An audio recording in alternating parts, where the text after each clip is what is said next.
Okay, by this stage we have built our pricing card designs with monthly and annual toggles.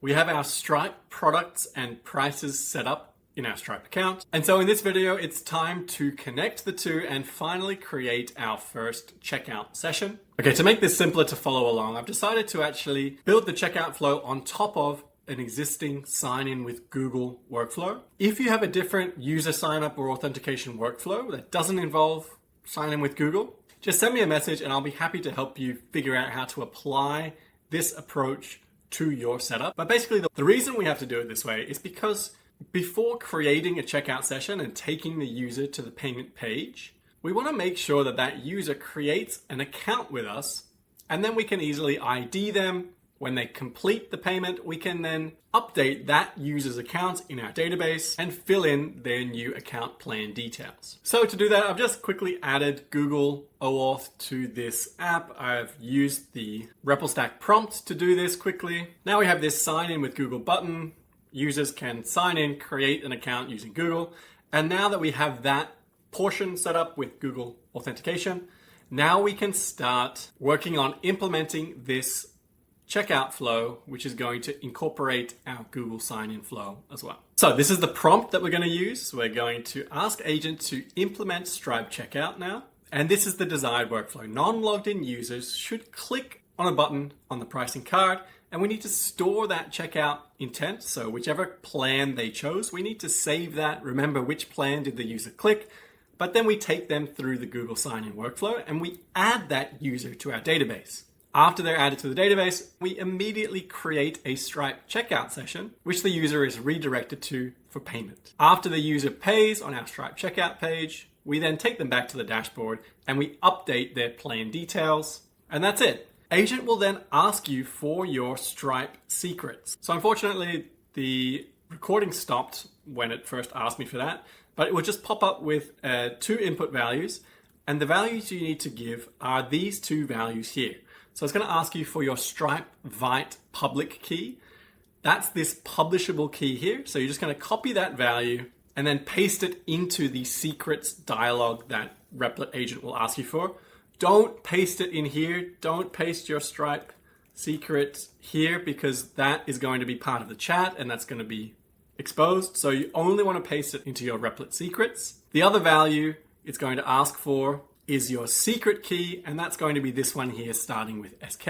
Again, we're starting with the sandbox test environment, so we're using these values here. Once you switch over to the live account, you're going to need to update your Stripe secret and publishable key values.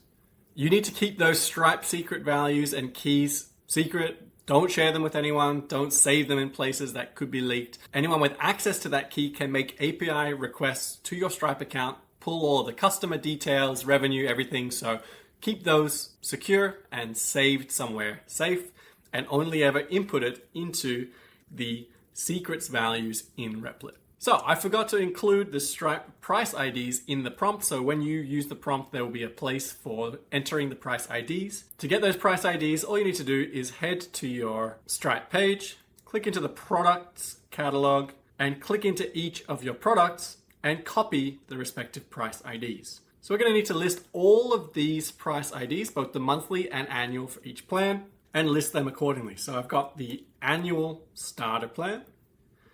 I've got the monthly starter plan. I'm going to add this into my prompt here.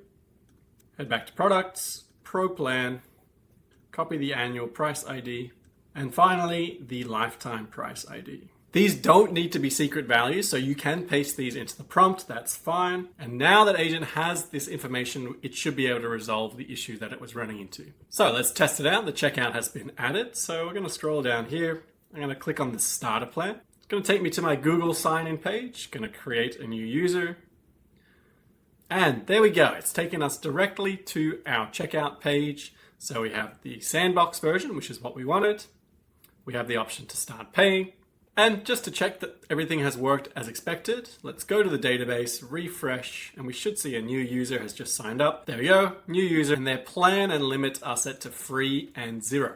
Perfect. Now to complete this checkout flow, we can use a fake card from Stripe, which is intended for testing. So there's this page here. I'm just going to copy this Stripe testing number And then for the CVC, we just use any 3 digits, and for the date, any future date, and see if that takes us back to our dashboard with the plan details updated.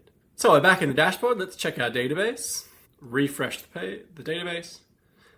Interesting, our plan and limit have not been updated, even though the checkout session was successful. So the users paid, they've been taken to the dashboard, everything is working fine, but for some reason our plan has not updated in the users table. Well, the reason for this is we're going to need to use something called webhooks. Webhooks are a way for Stripe to send messages after key events, like a new customer has signed up, or a new trial has started, or a customer has successfully completed a payment. It's going to send a message from Stripe, because they're the ones who are handling our checkout page. They're saying this user has just completed this event. Send a message to our app, and then our app has the confirmation. It has the message from Stripe saying, yes, checkout did work as expected. We can update the user's plan accordingly. So next lesson, we're going to be talking all about webhooks and how to complete our checkout flow with Stripe.